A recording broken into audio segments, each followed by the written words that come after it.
1967 முதலமைச்சராக பதவியேற்ற பேரறிஞர் பெருந்தகை அண்ணா அவர்கள் சத்தமே இல்லாமல் சுயமரியாதை திருமண சட்டத்திற்கு அங்கீகாரம் கொண்டு வந்தது மட்டும் இல்லாம இனிமேல் நடக்கக்கூடிய திருமணங்கள் மட்டுமல்ல, இதற்கு முன்பு நடந்த திருமணங்களும் செல்லும். ரெட்ரோஸ்பெக்டிவ் எஃபெக்ட் இத கொடுத்ததுக்கு ஏன் இவ்வளவு கொண்டாடுறீங்க அப்படின்னு கேட்டா 2 விஷயம். நீதிமன்றத்தில் வாதாடுவதற்கு இவர்கள் துணைக்கு அழைத்த ஸ்ருதி, ஸ்மிருதி, மனு தர்மம், ஜாதிய வர்ணாசிரம சிந்தனை எல்லாத்தையும், குறிப்பாக ஆரிய பார்ப்பனிய சிந்தனை எல்லாத்தையும் தூக்கி பொசுக்கி போட்டு ஒரு சுயமரியாதைக்கான, தன்மானத்திற்கான,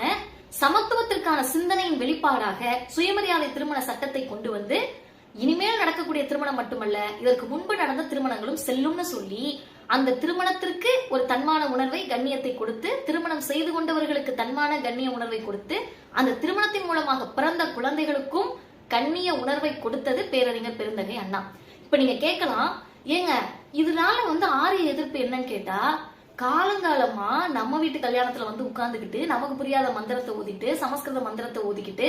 அதுக்கு காசையும் வாங்கிட்டு போயிட்டு ஓம வளர்க்குறேன், அதை வளர்க்குறேன், இதை வளர்க்குறேன்னு எல்லாத்தையும் செஞ்சு நம்ம வீட்டுல இருக்கக்கூடிய பெண்களையும் ஆண்களையும் கொச்சப்படுத்தி மந்திரத்தை ஓதிட்டு